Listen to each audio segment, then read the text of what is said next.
You're in the shower, the water's running, and you're winning an argument with someone who isn't even there. You've got the perfect line ready, the thing you should have said 3 days ago, except now it's sharper, cleaner, devastating. They have no comeback. They never do, because you're writing both sides. Or maybe it's tomorrow's conversation, the one you haven't had yet, and you're running it in advance. What you'll say, what they'll say back, the 4 different ways it could go, and exactly what you'll do in each one. If you do this constantly, replay conversations that already happened, or rehearse ones that might never happen at all, I need you to hear something before we go any further. You are not crazy. You are not broken. And this exhausting little habit you've quietly been a bit ashamed of is actually one of the most sophisticated things your brain is capable of doing.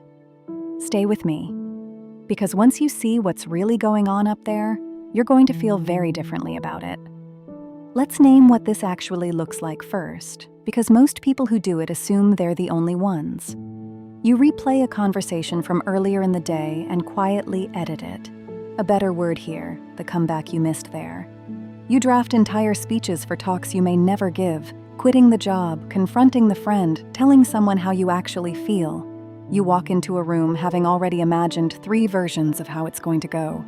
And sometimes you catch yourself half-mouthing the words, or you snap back to reality and realize you've been staring at nothing for 2 full minutes, completely somewhere else. It feels like a glitch, a mind that just won't switch off. But it isn't a glitch at all. It's a system doing precisely what it was built to do. Here's the first thing nobody tells you. Your brain is not a recording device sitting quietly, waiting for life to happen to it. It's a prediction machine. Its entire job, every single second, is to guess what's coming next and get you ready for it. Neuroscientists describe the brain as constantly running simulations of possible futures, a kind of internal flight simulator, where you can crash the plane 100 times and still walk away completely unharmed. So when you rehearse a conversation, that's the simulator firing up. You're not being neurotic. You're test-driving reality before you actually have to live it. And there's a specific machine behind this. When your attention drifts away from whatever's in front of you and starts spinning these scenarios, your brain shifts onto something researchers call the default mode network, the system that switches on the instant you stop focusing on the outside world and turn inward. It's the same network tied to imagination, to memory, and to understanding other people's minds. And that last part matters more than you'd think, because to rehearse a conversation at all, you have to build a working model of another human being. Predict what they'll feel, how they'll react, what they'll fire back. That isn't anxiety. That's empathy doing push-ups. So why does your brain even bother? Why pour all this energy into conversations that haven't happened and might not ever? Because for almost all of human history, social situations were survival situations. Getting it wrong with the wrong person could cost you the group. And losing the group could cost you everything. The brains that rehearsed, that walked into the moment already prepared for 3 different outcomes, those were the brains that made it through. So when you run a hard conversation in advance, you're doing something ancient. You're threat modeling. You're making sure that when it actually counts, you won't be caught flat-footed. It's why the people who rehearse the most are so often the calmest when the real moment finally lands. They've already been here before, just not out loud. Now, there are actually 2 completely different things hiding under this one habit, and learning to tell them apart changes everything. The first is rehearsing forward. The conversation you haven't had yet, the speech, the confrontation. That one's anticipatory. It's preparation, and it usually has a point. The second is replaying backward. The conversation that already happened, the one you keep rerunning to find the better thing you could have said. Psychologists call that post-event processing, and it's the exact same powerful machinery, just pointed in a far less useful direction. Forward rehearsal gets you ready. Backward replay only makes you relive a moment you can't change. Same engine, 2 very different drivers. And here's where I have to be honest with you, because none of this is purely a gift. The same mind that can simulate a conversation can also get completely stuck inside it. The rehearsal that was supposed to prep you for a 5-minute talk quietly balloons into 2 hours of imagined dialogue at 1 in the morning.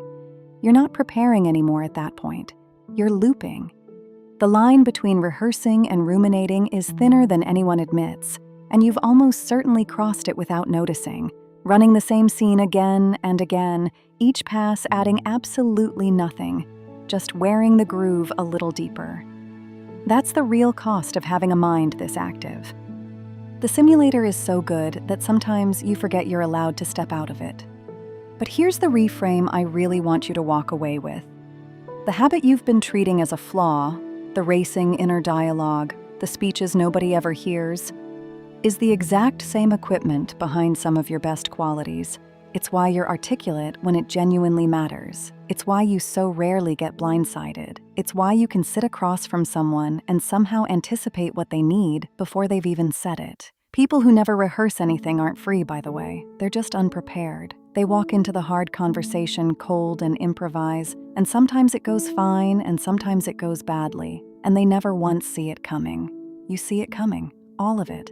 That's not a smaller life, that's a more awake one. And maybe the most important thing is this: you do not rehearse conversations you don't care about. Nobody runs 100 imagined versions of a chat that means nothing to them. The very fact that your brain bothers to spin up the simulator is proof that the moment matters to you, that you want to get it right, that you care how it lands, that the person on the other side actually counts. The rehearsing was never a symptom of a broken mind. It's the signature of a mind that takes people seriously. So the next time you catch yourself mid-argument with someone who isn't in the room or quietly drafting a speech for a conversation that may never come, try not to flinch at it. That voice running scenarios in the dark isn't malfunctioning. It's the most prepared, most empathetic, most quietly powerful part of you, doing exactly what it has always done, making sure that when the real moment finally arrives, you're ready to meet it. If you saw yourself in any of this, there's one more part of how your mind works that's worth understanding. Why the people who seem to feel everything more deeply than everyone around them aren't too sensitive at all, but are actually wired to process the entire world on a different level. It's right here, and I think it'll explain even more about you. I'll see you in that one.